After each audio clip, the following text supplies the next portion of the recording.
সুপ্রভাত সুপ্রভাত। আজকে সভার অন্য কোনো কার্যক্রম শুরু করার আগে সম্পূর্ণ ভিন্ন একটি বিষয়ে তোমাদের থেকে আমি সাহায্য চাইব। বলুন না মহারাজ, আমি প্রস্তুত। শোনো মন্ত্রী, তুমি তো জানো আমি মিথ্যা প্রতিশ্রুতি এবং মুখেই শুধু বড় বড় কথায় বিশ্বাসী নই। আমি কাজ করি এবং তার ফল হাতে নাতে মানুষ পায়। হ্যাঁ হ্যাঁ, সেটা তো জানি। আপনার ন্যায়। মন্ত্রী মশাই একটু চুপ করুন না। মহারাজ আপনি বলুন, কি বলবেন? বলুন মহারাজ, বলুন বলুন। রাজা প্রতাপচন্দ্রের খুব কঠিন অসুখ হয়েছে। উনি প্রায় মাস 3 হলো শয্যা নিয়েছেন, আর ওনাকে দেখভাল করার মতনও কেউ নেই। আর নিজেই যদি শয্যাশায়ী হন তাহলে আর অসুখের চিকিৎসা করবেন কিভাবে? হ্যাঁ, তাই আমি ওনাকে এই বিপদের দিনে সাহায্য করতে চাই। আমি চাই এই দুঃসময়ে ওনার পাশে থেকে ওনাকে সুস্থ করে তুলতে। কিন্তু কিন্তু ওই রাজ্যটা তো ভুতুড়ে মহারাজ। ওখানে ভূতের উপদ্রবেই তো অর্ধেকের বেশি প্রজারা চলে গেছে। ভুতুড়ে রাজ্য? এই তো 2 দিন আগে ইংরেজরা গিয়েছিল বাণিজ্য করতে, কিন্তু টিকতে পর্যন্ত পারেনি। হ্যাঁ, মাস 6 হলো ওখানে ভূতের উপদ্রব শুরু হয়েছে। কিন্তু আমি ভূতের উপদ্রব বলে তাতে ভয় পেয়ে একজন সৎ মানুষকে তো আর বিনা পথ্যে মরতে দিতে পারি না।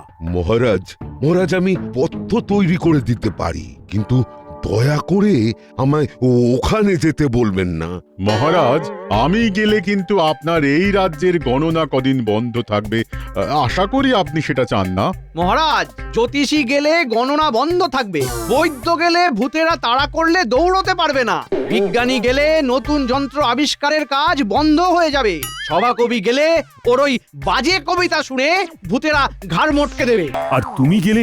না মহারাজ, আমি গেলে আমার বউ কাঁদবে। তোমরা আমার সভাসদ, তোমরাই যদি এমন বিপদের সময় আমার পাশে না থাকো তাহলে কি হবে বলো তো?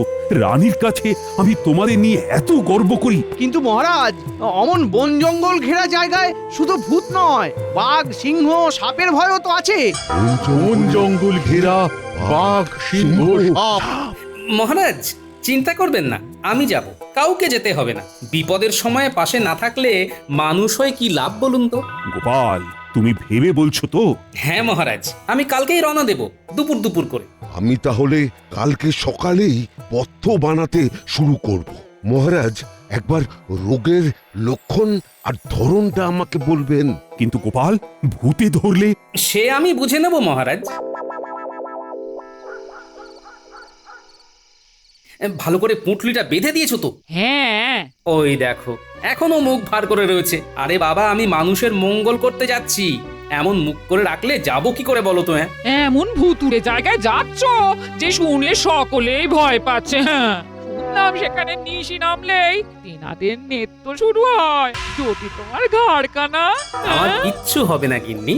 তুমি যে আমার পুটলিতে লোহার টুকরো দিয়ে দিলে, তা কি ভুলে গেছো? আমার খুব ভয় করছে গো। এত তাড়াতাড়ি কিছু হয়ে গেলে তোমার সাথে ঝগড়া, মান অভিমান করবো কি করে বলো তো? গলায় সাপ, এমন বলো না, কোনো ভূতের ক্ষমতা নেই। হ্যাঁ, ব্যাস এইটাই চাই গিন্নি, তুমি নিশ্চিন্তে থাকো। আমি কোনো সুন্দরী পেতনি বা শাকচুন্নিকে দেখলেও ঘরে বিয়ে করে আনবো না। কি কি বললে? আরে মজা করছি গিন্নি। নাও নাও নাও, এবার একটু হাসো দেখি, হাসো। শোনা বউ আমার। জয় মা, আমাকে দেখে রেখো মা, না হলে বউটা আমার একলা হয়ে যাবে মা।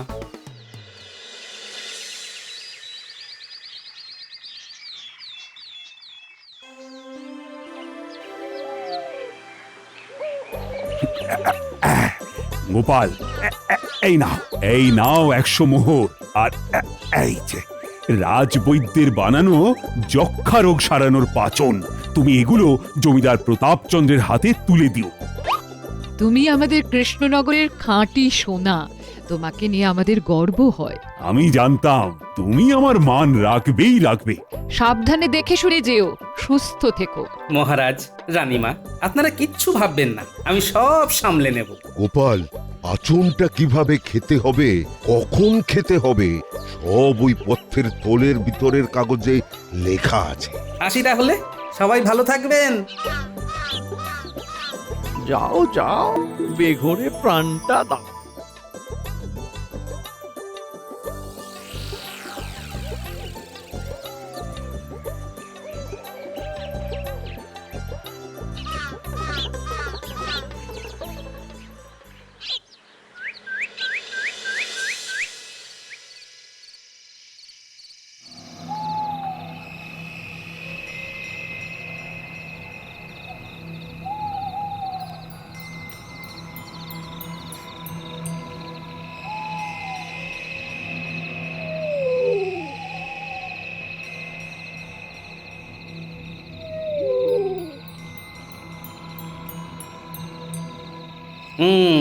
মানচিত্র বলছে আর একটু এগোলেই একটা বড় শ্যাওড়া গাছ পড়বে, আর সেই গাছটা পেরোলেই নিশুতিগড়ের জমিদার বাড়ি।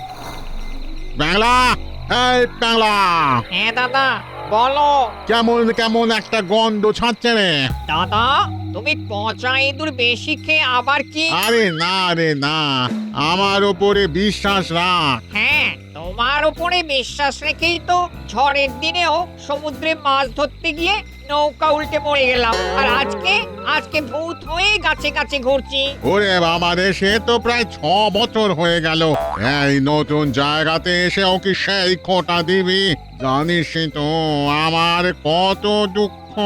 মানুষ থাকলে এতদিনে কবেই ময়নাকে বিয়ে করে নিতাম, তা আর আমার হলো না। এদিকে নিজেও নিজের সংসারকে ধরে রাখতে পারলে না। আয়, আয়, আমি কিন্তু এইবার রেগে যাচ্ছি।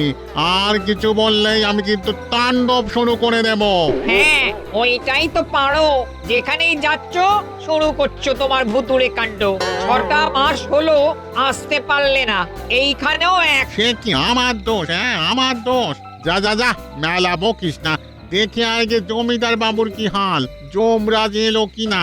নিজেও গেছো জমের দুয়ারে, আমাকেও টেনেছো ওখানে। এখন খালি অপেক্ষায় রয়েছো জমিদার কবে যাবে সেখানে। যাই গিয়ে দেখে আসি আর কি। না, জঙ্গলটা সত্যিই বেশ ঘন, ভয়ও লাগছে। পাটাও কেমন যেন ছমছম করছে। মনে হচ্ছে বাতাসে কেমন একটা আস্তে আস্তে গন্ধ। গা হাত পাও যেন কেমন ভারী ভারী লাগছে। এই দাদা, ও বর্দা, এই দেখো কে আসছে। কে আসছে পাগলা? হ্যাঁ, যমরাজ নাকি? দূর বাবা, না গো না, একটা টাক মাথা মোটা সোটা লোক। মনে হচ্ছে জমিদার বাড়ির দিকেই যাচ্ছে। দেখে মনে হচ্ছে ঘটে খুব বুদ্ধিও আছে। আমার কাজে কি আসবে রে প্যাংলা? দাঁড়াও বাজিয়ে দেখি। নে নে নে, ভয় দেখা ভয় দেখা ভয় দেখা।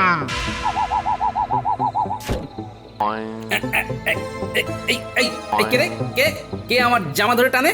হ্যাঁ, খাবো তোকে চিবিয়ে চিবিয়ে, কড়মড় করে। আমরা ভূত, মানুষ খাই ধরে ধরে। বুদ্দাদা, ও বুদ্দাদা, আমার এমন করো না। আমি খুব ভালো মানুষ গো। আমার মাথায় না খুব বুদ্ধি, জানো তো। বলো বলো বলো বলো, তোমাদের যদি কোনো সাহায্য লাগে আমায় বলো। ভালো মানুষ নাকি? এই 6 মাসে এখানে তো কাউকে ভালো পাইনি, কেউ আমায় সাহায্য করেনি। তোকে আমি খাবই খাবো। দাদা কাছে যেও না, পুটলিতে লোহা আছে মনে হয়। তখন একবার আমার গায়ে কেমন জ্বালা করে উঠলো, ঘাড়ে চাপতে গিয়েছিলাম সেই তখন। তাই বলি শুধু শুধু জামা টানছিস কেন? এই নাও উটুলি, ফেলে দিলাম। আমি তোমাদের ভালো চাই, বিশ্বাস করো আমায়। দাদা পুটলি ফেলে দিল মানে সত্যি ভালো। সমস্যাটা বলো। আমার বউটা আর নেই রে। কি, মারা গেছেন নাকি? ভূতেরা কি 2বার করে মরে? বোকা কোথাকার। আমরা দুজন 2 ভাই এক ঝড়ের রাত্রে সমুদ্রে মাছ ধরতে গিয়ে নৌকো উল্টে মরে ভূত হয়ে যায়। আমাদের কারুরই তখনও বিয়ে হয়নি, কিন্তু মরার পরে আমার এক সুন্দরী পেতনির সাথে ভাব হয়, আমরা বিয়েও করি। সব কিছু সুখেই চলছিল, কিন্তু রাগের বশে একদিন এমন তুলকালাম ঝামেলা করি যে সে রেগে শ্যাওড়া গাছ ছেড়ে চলে গেছে।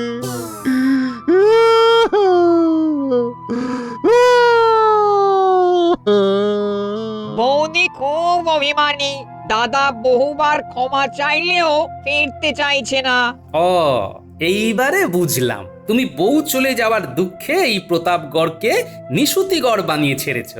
এমন সবকে ভয় দেখিয়েছো যে সবাই পালিয়েছে। এমনি এমনি ভয় দেখাতে চাইনি রে, মানুষদের কাছে সাহায্য চেয়েছিলাম। উল্টে কেউ তো বোঝায়নি, বরং আমাদের তাড়াতে চেয়েছে। আসলে আমরা যাযাবর ভূত, এক জায়গায় বেশি দিন থাকি না। বুঝেছি বুঝেছি, এখানে মাস 6 হলো এসেছো, কিন্তু আসতে না আসতেই বৌঠান চলে গেছে। তাই তো?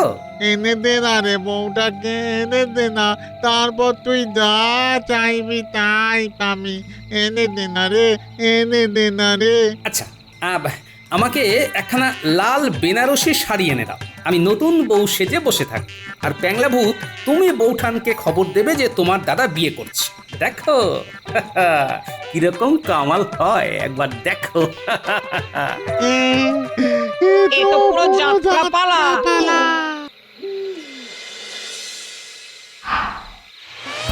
কই কই কই সে হতচ্ছাড়ি, এত সাহস যে আমার ঘর ভাঙছে, সতীন হবে। এসেছো গিন্নি, এসেছো। ওই দেখো তোমার সতীন। খুব মিষ্টি।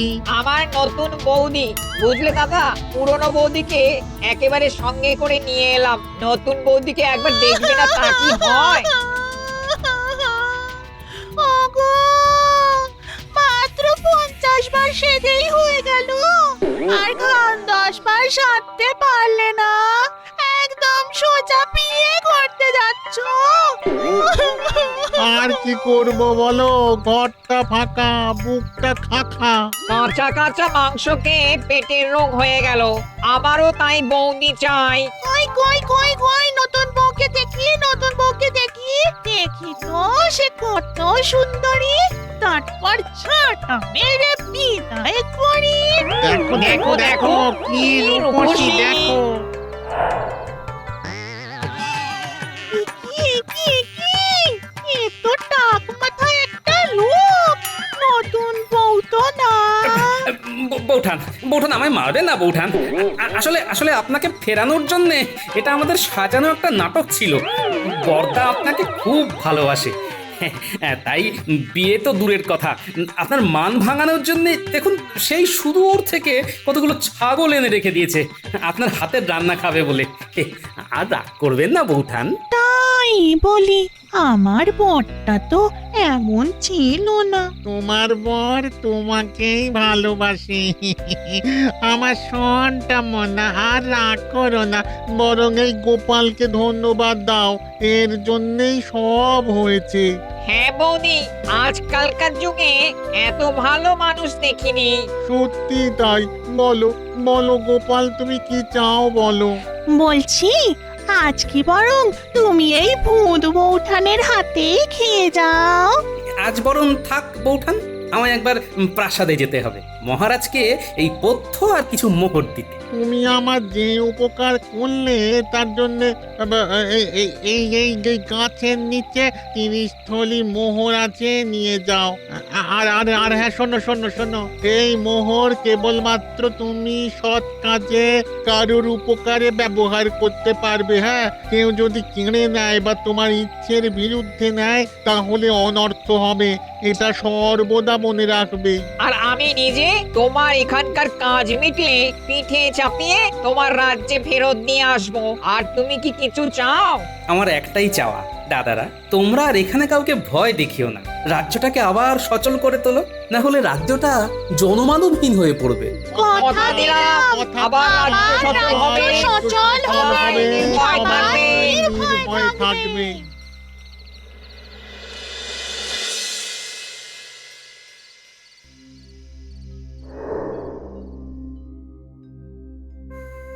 জমিদার মশাই, আপনার জন্য এই পথ্য আর মোহর মহারাজ পাঠিয়েছেন।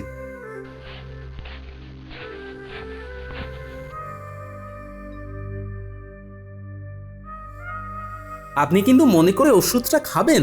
অনেক ধন্যবাদ গোপাল, তোমাকে যে কি বলে ধন্যবাদ জানাবো।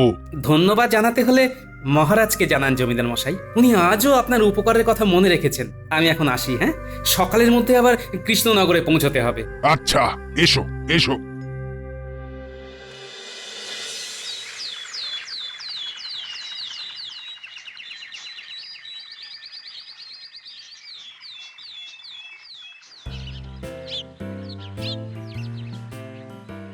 উফ, সকালে মাঠে এত লোকজনের উপদ্রব হয়েছে যে কি বলবো।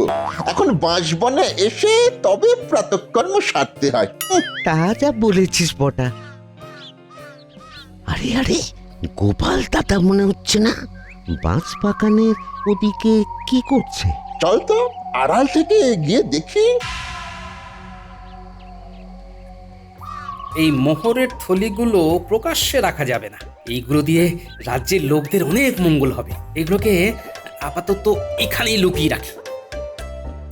দেখি গাছের নিচে কি করছে।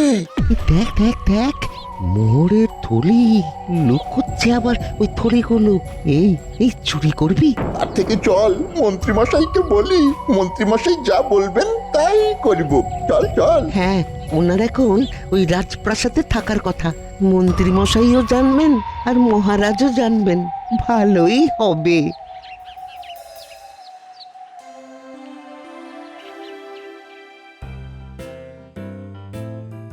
মহারাজ, এই মন্ত্রীমশাই গোপাল দাদা মোহরের থলি লুকিয়ে রাখছে, আমরা দেখে এলাম। হ্যাঁ, ওই বাঁশ বাগানের ভিতর লুকিয়ে রাখছে। সে কি মোহরের থলি? মোহরের থলি? তার মানে কাউকে জানাবে না বলেই লুকিয়ে রাখছে। মহারাজ, তাহলে হাতিয়ে নি। বটা ঘটা তো আছেই, আপনি অর্ধেক আর আমি অর্ধেক। আমাদেরও দেবেন পরিশ্রমের মূল্য। বটা ঘটা, যা তো, তোরা মোহরের থলিটা নিয়ে আয়। যথাজ্ঞা মহারাজ। আর আজকে রাজসভায় কিন্তু এই নিয়ে আলোচনা করা যাবে না। হুম হুম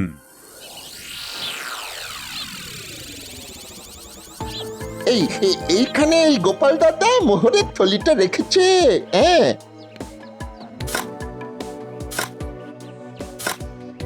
ওই তো। ওরে বাবা, কি ভারী রে। উফ, কি কপাল! কপালের নাম গোপাল, আজ থেকে হবে আমাদের রাজস্বিক চাল।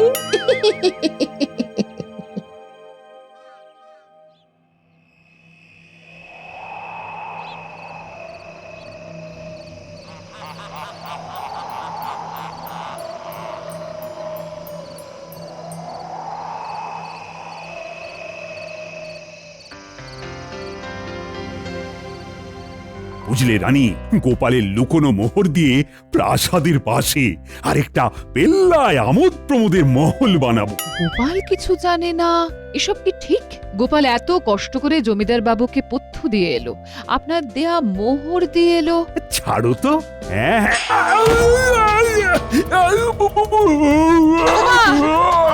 বাঁচাও! কি চোখে কাঁদছে? বাঁচাও! গোপালের চক্রাবর্তী। এরা কারা? কারা?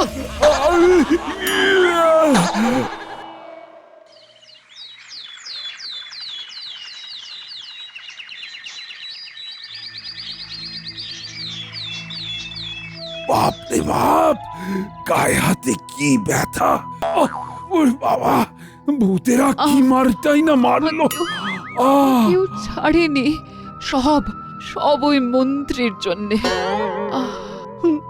আমাকেও রেহাই দেয়নি রানীমা, আমাকেও মেরেছে। না না, গোপালকে না জানিয়ে এই কাজ করা ঠিক হয়নি। আমার মনে হয় শিগগিরই গোপালকে খবর দিন। মন্ত্রী, মন্ত্রী, তাড়াতাড়ি খবর দাও। মহারাজ মনে হচ্ছে আমাকেই মনে করছেন। এ কি মহারাজ, রানীমা, মন্ত্রীমশাই, আপনাদের একই হাল? কে মেরেছে? গোপাল, গোপাল, আমরা একটা অন্যায় করেছি। তোমাকে না বলেই আমি নিজের একখানা পেল্লাই বাড়ি বানাবো বলে তোমার লুকিয়ে রাখা মোহর বটা ঘটাকে দিয়ে চুরি করিয়েছি। তার অর্ধেক ভাগ আমিও নিয়েছি, পেল্লায় আমোদ প্রমোদ খানা বানাবো বলে। সর্বনাশ! তারপর? ভূতেরা মেরেছে, ভয় দেখিয়েছে। কি যন্ত্রণা! আমার গিন্নির মাথা ফাটিয়েছে। বুঝতে পেরেছি, সাংঘাতিক কাণ্ড হয়েছে। এমন লোভ আর কখনো করবো না গোপাল। তুমি চুপ করো তো, এই তোমার জন্য এই হাল। মহারাজ, আমার জন্য একটু অপেক্ষা করতে পারতেন, আমি তো এসে সবই বলতাম। মহারাজ ক্ষমা করো গোপাল, ক্ষমা। মহারাজ, আমি নিশুতিগড়ে একটা ভুতুরে পরিবারের ভূত এবং পেতনির ভেঙে যাওয়া সম্পর্ক জোড়া লাগিয়ে ওই মোহরগুলো পেয়েছিলাম। তারা বলেছিলেন এই মোহর আমি ছাড়া কেউ ব্যবহার করতে পারবে না এবং এই মোহরগুলো কেবলমাত্র কারুর সৎ কাজে বা উপকারে ব্যবহার করা যাবে, কোনো রকম ব্যক্তি স্বার্থ সিদ্ধির জন্য নয়। ওই মোহরগুলো দিয়ে রাজ্যের দুস্থদের সাহায্য করা হবে। আপাতত আমি মোহরগুলো নিজের হাতে যেখানে রেখেছিলাম সেইখানে রেখে দিয়ে আসছি। তাহলে আর ভৌতিক উপদ্রব হবে না। বাঁচালে গোপাল, বাঁচালে। আমি আছি তো, কোনো ভয় নেই মহারাজ, রানীমা, সব বিপদ সামলে নেব। আর হ্যাঁ, দেখবেন কাল সকালেই প্রতাপচন্দ্রের সুস্থতার খবর পাবেন এবং কিছুদিনের মধ্যেই নিশুতিগড় আবার প্রতাপগড়ে পরিণত হবে। ও, ভূতেরা কথা দিয়েছে বুঝি? সব ওনাদেরই কামাল, আমি অনুঘটক মাত্র। ভূতেরাও তবে ভালো হয়? মানুষেরাও যেমন ভালো হয় তেমন ভূতেরাও ভালো হয়। জগতে সবাই খারাপ হলে তো মুশকিল মন্ত্রী মশাই।